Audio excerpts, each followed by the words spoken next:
ইসলাম ধর্মে রেপ করাটা কোনো খারাপ কাজ নয়, ইসলাম ধর্মে মূর্তি পূজাটা খারাপ কথা। আল্লাহ নাকি বলেছেন রেপ করা কোনো খারাপ জিনিস নয়, খারাপ জিনিস হলো মূর্তি পূজা করা।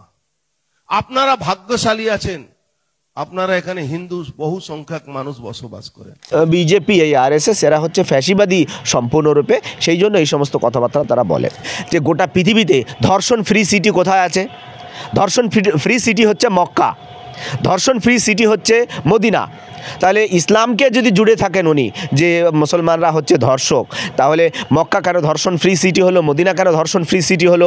তুমি কেন কলকাতাকে ধর্ষণ ফ্রি সিটি করতে পারোনি? কেন উত্তরপ্রদেশকে ধর্ষণ ফ্রি সিটি করতে পারোনি? কেন গুজরাটকে ধর্ষণ ফ্রি সিটি করতে পারোনি? কেন দিল্লিকে ধর্ষণ ফ্রি সিটি করতে পারোনি? এইটা বিভাজনের উদ্দেশ্যেই করা হয়েছে, ফলে আইনের আওতায় নিয়ে এসে তার শাস্তি হওয়া উচিত। অর্জুন সিং প্রকাশ্যে দাঁড়িয়ে বলছেন যে ইসলামে লেখা আছে ধর্ষণ করলে তাদের কোনো সমস্যা নেই, কিন্তু মূর্তি পুজো করলে সমস্যা। কি বলবেন এই ধরনের মন্তব্যে? আসলে অর্জুন সিং পশ্চিমবঙ্গে যত রাজনৈতিক নেতা আছে তার মধ্যে সবচেয়ে নিম্নমানের যে কটা রাজনৈতিক নেতা আছে, অর্জুন সিং, শুভেন্দু অধিকারী, এই নিম্নমানের রাজনৈতিক নেতাদের মধ্যে একজন হচ্ছেন অর্জুন সিং। উনি যে মন্তব্য করেছে সেটা কোনো কনটেক্সেই ঠিক নয়। রাজনীতি কি বলে, ধর্ষণ এর সঙ্গে, ধর্ষণ নামক অপরাধের সঙ্গে ধর্মকে জুড়ে দেওয়াটা এক ধরনের কি বলবো সাইকো রোগী বা একটা বিরাট বড় অপরাধ। আমি যদি এখন বলি রাম রহিমের ধর্ম কী ছিল, আমি যদি বলি বাপুজির ধর্ম কী ছিল, আমি যদি বলি তিলোত্তমার ধর্ষকের ধর্ম কী ছিল, আমি যদি বলি মনীষা বাল্মীকিকে যে হত্যা করেছিল তার ধর্ম কী ছিল, আমি যদি বলি বিলকিস বানুকে যে রেপ করেছিল, যারা রেপ করেছিল তাদের ধর্ম কী ছিল, আমি যদি বলি আসিফাকে যারা হত্যা করেছিল ধর্ষণ করে 8 বছরের একটা মেয়েকে, তাদের ধর্ম কী ছিল।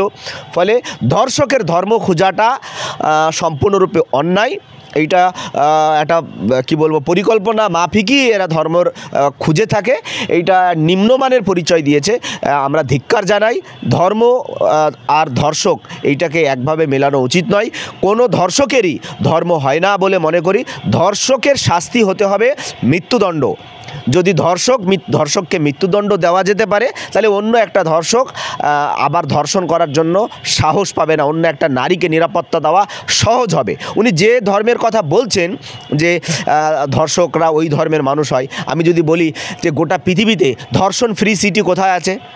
ধর্ষণ ফ্রি সিটি হচ্ছে মক্কা, ধর্ষণ ফ্রি সিটি হচ্ছে মদিনা। তাহলে ইসলামকে যদি জুড়ে থাকেন উনি যে মুসলমানরা হচ্ছে ধর্ষক, তাহলে মক্কা কেন ধর্ষণ ফ্রি সিটি হলো, মদিনা কেন ধর্ষণ ফ্রি সিটি হলো? তুমি কেন কলকাতাকে ধর্ষণ ফ্রি সিটি করতে পারোনি? কেন উত্তরপ্রদেশকে ধর্ষণ ফ্রি সিটি করতে পারোনি?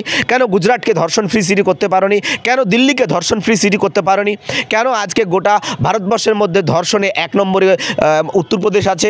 কেন নারী নিরাপত্তাহীনতায় 1 নম্বরে উত্তরপ্রদেশ আছে? কেন মানুষের মানবিক অধিকার লঙ্ঘনে 1 নম্বরে উত্তরপ্রদেশ আছে? কেন সাংবাদিকদের উপরে আক্রমণে উত্তরপ্রদেশ 1 নম্বরে আছে? তার জবাব আছে অর্জুন সিংয়ের কাছে? নেই। এরা সব ফালতু কথা বলে বাজার গরম করতে চাইছে। মানুষ এটা বুঝবে, তার জবাব দেবে বলে আমার বিশ্বাস। আচ্ছা, সত্যি সত্যি ইসলামে কি এরকম ধরনের কোনো লেখা আছে নাকি সম্পূর্ণ ভুল ব্যাখ্যা এটা? ইসলামে কি লেখা আছে না তো সেই ইসলামের যারা বক্তা তারা বলবে। আমি অত ইসলাম ভালো করে পড়িনি। আমি যতটুকু জানি যে ইসলামে ধর্ষকের শাস্তি হচ্ছে মৃত্যুদণ্ড।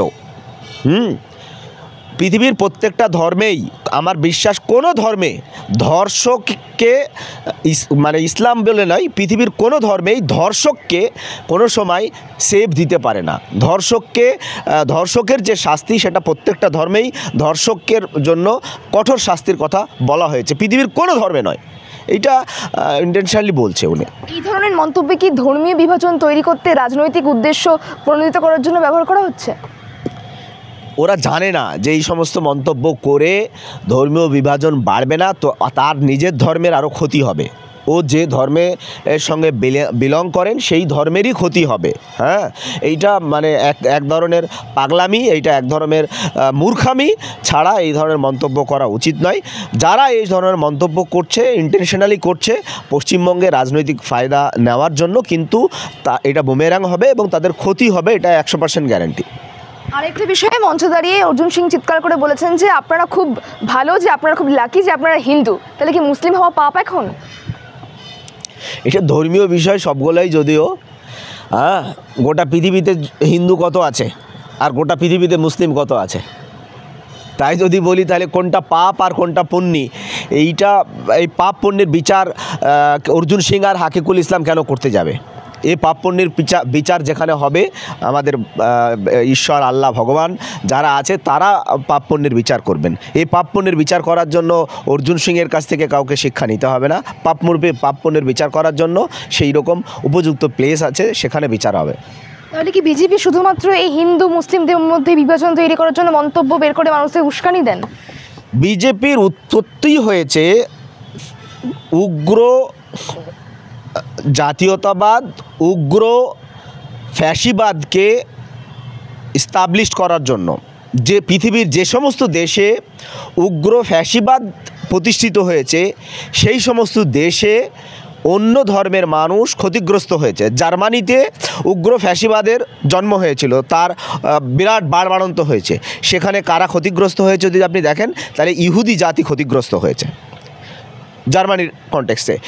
ঠিক সেই রকমভাবে আজকে আমাদের দেশে উগ্র ফ্যাসিবাদের বাড়বাড়ন্ত হয়েছে, মুসলমানরা ক্ষতিগ্রস্ত হচ্ছে, দলিতরা ক্ষতিগ্রস্ত হচ্ছে, খ্রিস্টানরা ক্ষতিগ্রস্ত হয়েছে। ওদের যে বই বাঞ্চ অফ থট, সেই বাঞ্চ অফ থটেই লেখা হয়েছে যে এখানে আমাদের প্রকাশ্য শত্রু হচ্ছে তিনটে: এক মুসলমান, দুই কমিউনিস্ট, তিন হচ্ছে খ্রিস্টান।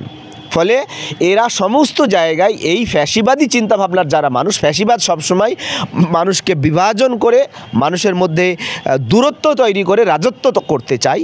দূরত্ব তৈরি করে রাজত্ব করার যে মাধ্যম, সেটা হচ্ছে ফ্যাসিবাদী। এই বিজেপি, এই আরএসএস, এরা হচ্ছে ফ্যাসিবাদী সম্পূর্ণরূপে। সেই জন্য এই সমস্ত কথাবার্তা তারা বলে।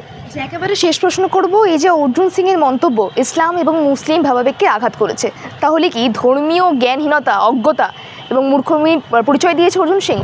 এই আঘাত করার জন্য ইসলাম এবং মুসলমানের যারা অনুসারী, যারা প্র্যাকটিসিং মুসলমান, তাদেরকে আমি বলবো তারা যেন অবিলম্বে আমাদের দেশের আইনকে সম্মান জানিয়ে, আইন ব্যবস্থা আছে, আইন অনুযায়ী ব্যবস্থা নিতে, তার এগেনস্টে মামলা করার জন্য যে সমস্ত উকিল অ্যাডভোকেট আছে তারা মামলা করবে। আমার বিশ্বাস এইটা বিভাজনের উদ্দেশ্যেই করা হয়েছে, ফলে আইনের আওতায় নিয়ে এসে তার শাস্তি হওয়া উচিত।